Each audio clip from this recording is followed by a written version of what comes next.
கஸ்பைத்தியான் அதாவது இன்ஃப்ளேட்டர்ஸ், அதிக குழந்தை பெற்றுக்கொள்கிறவங்க, கட்டுவா, டெரரிஸ்ட்டு இதெல்லாம் இந்தியாவில் உள்ள முஸ்லீம்களுக்கு எதிராக தொடர்ந்து வைக்கக்கூடிய வாதங்கள்.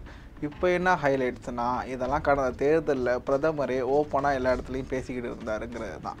இதெல்லாம் தாண்டி இந்தியாவுக்கே சம்பந்தம் இல்லாத ஒரு விஷயம் இந்தியாவில் உள்ள முஸ்லீம்கள் மேலே வெறுப்பை கக்கிறதுக்கு காரணமாக இருக்குது. அதாவது அக்டோபர் 7ஆம் தேதி சமீபத்திய இஸ்ரேல் பாலஸ்தீன போர் மூண்டுச்சு.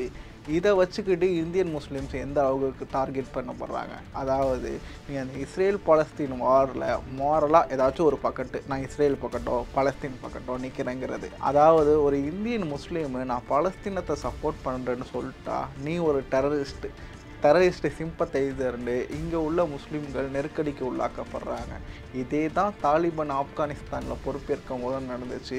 இந்த இன்டர்நேஷ்னல் கான்ஃப்ளிக்ட்டு எப்படி இந்தியாவில் இருக்கிற ஒரு சாதாரண முஸ்லீமை அஃபெக்ட் பண்ணுற அளவுக்கு போகுது, அவங்களுக்கு எதிராக ஒரு மாடலே ப்ரிப்பேர் பண்ணுற அளவுக்கு. அதாவது இஸ்ரேல் எப்படி பாலஸ்தீனத்திட்ட நடந்துக்குதோ அதே மாதிரி இங்கே இருக்கிற ஒரு ஹிந்துத்துவா குரூப்பு இந்தியன் முஸ்லீம்கிட்ட நடந்துக்கிற அளவுக்கு ஒரு மாடல் ப்ரிப்பரேஷனே ரெடி பண்ணுற அளவுக்கு தான் இங்கே வெறுப்பு பிரச்சாரமும் சோஷியல் மீடியா கேம்பெயின்ஸும் போயிட்டுருக்கு. அதில் சமீபத்தில், அதாவது இந்த இஸ்ரேல் பாலஸ்தீனத்துக்கு போகிறதுக்கு அப்புறம் நடந்த அதிர்ச்சி தரக்கூடிய கேம்பெயின்ஸை பற்றி தான் இந்த வீடியோவில் பார்க்க போகிறோம். டிவி பார்வையாளர்களுக்கு வணக்கம்.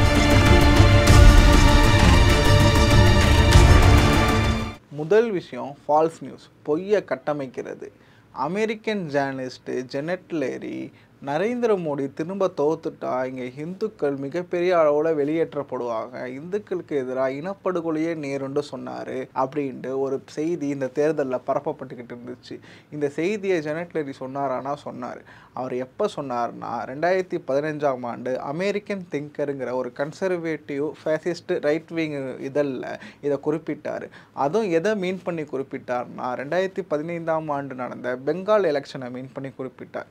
பெங்காலில் பாஜக தோத்துட்டா இந்த மாதிரி நடக்குங்கிற ஒரு கான்ஸ்பிரசி தியரியை அவர் எழுதினார்.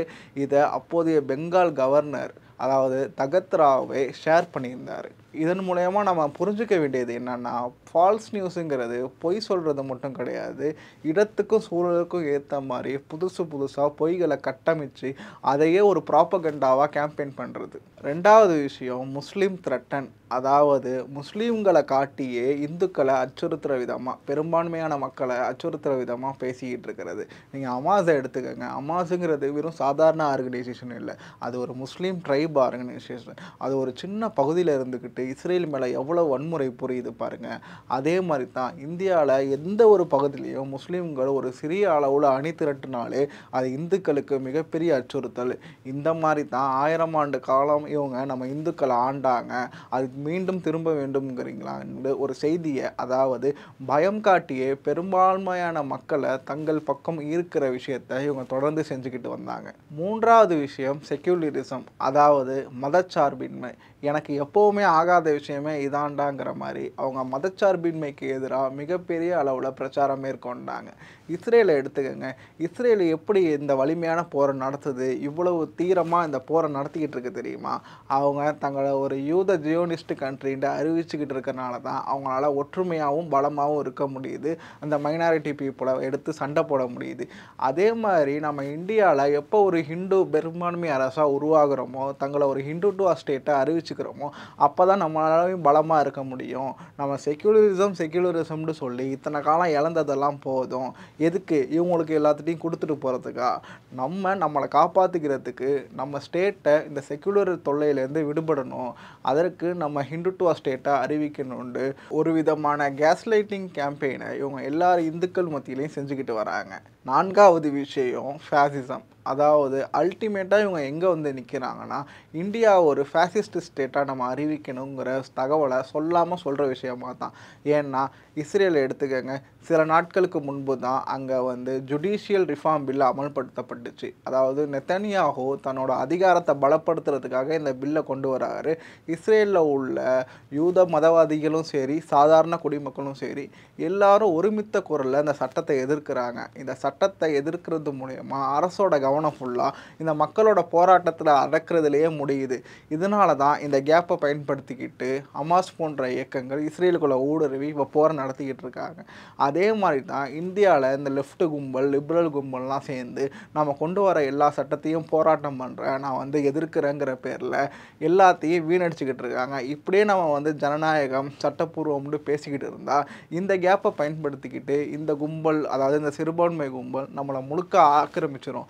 அதனால் நம்மளை காப்பாற்றிக்கணும்னா இந்தியா ஒரு ஃபேசிஸ்ட் ஸ்டேட்டாக அறிவிச்சுக்கிறது தான் நமக்கான தேவைண்டு அந்த ஃபேசிஸ்ட்டுங்கிற வார்த்தையை மட்டும்தான் யூஸ் பண்ண மாட்டாங்களே தவிர அதற்கான எல்லா ப்ராப்பகண்டாவையும் செஞ்சுக்கிட்டு வந்தாங்க. எங்கள் சொந்த நாட்டிலே எங்களை ஒரு அந்நியனாகவும் அச்சுறுத்தலாகவும் காட்டுற அளவுக்கு இந்த நாடு எங்களை ஆளாக்கிருச்சு. நாங்கள் என்ன பாவம் செஞ்சோம்? குறிப்பாக பிரதமரே எங்களுக்கு எதிரான டைரக்ட் அட்டாக்கை பொழிஞ்சுக்கிட்டு வர்றது எங்களை நேரடியாக அச்சுறுத்துகிற விதமாகவும் எங்களை மன அழுத்தத்துக்கு ஆளாக்குற விதமாகவும் தான் இருக்குது. இந்த சூழலே எங்களை மிகப்பெரிய அளவில் அந்நியப்படுத்துதுன்னு இந்திய முஸ்லீம்கள் சொல்லிக்கிட்டு வர இந்திய இந்துக்களின் கவனமும் மிகவும் மௌனமாக இருக்குது. ஏன்னா இவங்க முதல்ல செக்குலரிசத்தை தகர்க்கணுங்கிறாங்க, ஓகேண்டு வச்சுக்கலாம். முஸ்லீம் எக்ஸ்க்ளூஷனை கோர்றாங்க, ஓகேண்டு வச்சுக்கலாம். அல்டிமேட்டாக ஒரு ஃபேசிஸ்ட் ஸ்டேட்டுக்கு நிற்கிறாங்க. இது அவங்க திரும்ப திரும்ப இந்துக்களுக்கு எதிரான ஒரு சட்டத்தை கூட இந்துக்கள் எதிர்க்காமல் அமைதியாக இருக்கணும், ஒரு மணி பில்லோ ஒரு ஜிஎஸ்டி போன்ற அச்சுறுத்துகிற விஷயமோ வரும்போது நீங்கள் அமைதியாக இருக்கணுங்கிறது தான், மொத்தமாக அடிப்பணியணுங்கிறது தான் இது முழுக்க முழுக்க நிற்கிது.